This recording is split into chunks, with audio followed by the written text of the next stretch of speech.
This is how people get pleasure in the morning, stroking their phone. Yeah.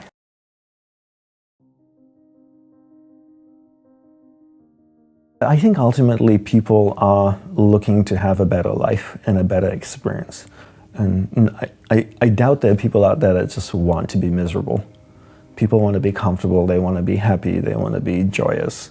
And I think social media has made people extremely selfish. And all people think about is themselves.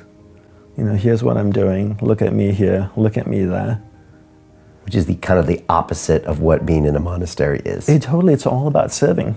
Right. You know, and you look at also public figures and celebrities and influencers, they constantly post pictures of themselves and their amazing life traveling all around the world. And, you know, I know some of these people and they never post pictures of their students or, you know, who's following them. It's always about them. And it's really about serving.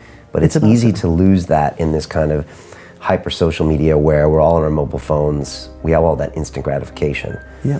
And yet without serving, you'll end up kind of having this really weird, miserable life. It is all ultimately about serving and serving humanity and serving the environment. You know, and you can't serve if you're always thinking about yourself. As a monk, 3 qualities were really important to cultivate: humility, obedience, and responsiveness. Right? Humility, obedience, and responsiveness. Humility is the state of knowing that I don't know anything. You adopt the attitude that I am the beginning of the path, I know nothing, I'm super enthusiastic, and I want to learn and grow. Obedience is obedience to your teacher because you trust him or her, and also obedience to your superconscious mind, which is your intuitive mind. The greater knowing of your mind that knows everything, that's the area of your mind, the superconscious that knows, that's the all-knowing part of your mind. Be obedient to that superconscious. So when you get an intuitive flash that tells you, do this, which quite often people refer to as a gut feeling, I call it an intuition because the gut kind of is more related to your instinctive mind. The next step is be responsive. Respond, do something. If your teacher tells you to do something, go and do it. Respond, be responsiveness. And if you don't have to sometimes wait for instructions, if you see something on the floor that shouldn't be on the floor, pick it up. Don't wait for somebody to tell you to pick it up. Go do it, right? And that's the state monks were trained to have, the state of responsiveness. You see a dirty dish in the sink, go wash it. Yeah, it's not yours, I know, but wash it. Learn to serve. Are these the 3 good traits of a good human as well? I think so. Yeah, humility, obedience, and responsiveness. So when you're so determined, when you're so clear what you want in life, and you're so determined to get it, and you're willing to give up everything and everyone for it, then you're living a life in alignment with your purpose, and then you can spend the rest of your life in sync with who you are, as opposed to chasing so many different things around you that sparkle, whether it's, you know, I want to be like that person and I want to do this and that sounds fascinating, maybe I'll try that for a few years. Nobody spends time with themselves. And when I say this to people, they go like, oh, I have alone time. Every evening when I walk my dog for half an hour, that's my alone time. And you're like, no, that's walking a dog. When I'm at the gym working out, that's my alone time. I go like, no, that's being at the gym.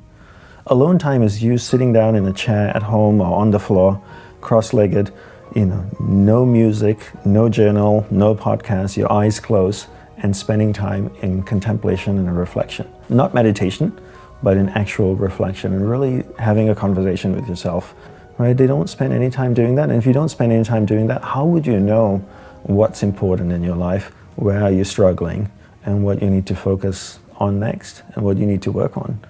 You're so busy from the moment the alarm rings, they reach over to the side table, grab their phone, turn off the alarm, look at all their notifications, and then start stroking that phone. And then every 10 years, someone has a quote-unquote midlife crisis when they realize that they're living the life that they've never contemplated, they've never planned, they're not connected with, right? And then that's kind of life. And then you're on your deathbed looking back saying, what did I do? Why did I value these things? Yeah. And they're wondering why, and it's because they never spent the time in solitude with themselves. Do the work now so you can spend the rest of your life living a life that's in alignment with your purpose.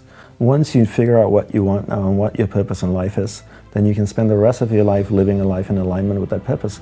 And talking about deathbed, when my guru was dying, one of the last things he said on his deathbed was, "What an amazing life. I would not have traded it for anything in the world."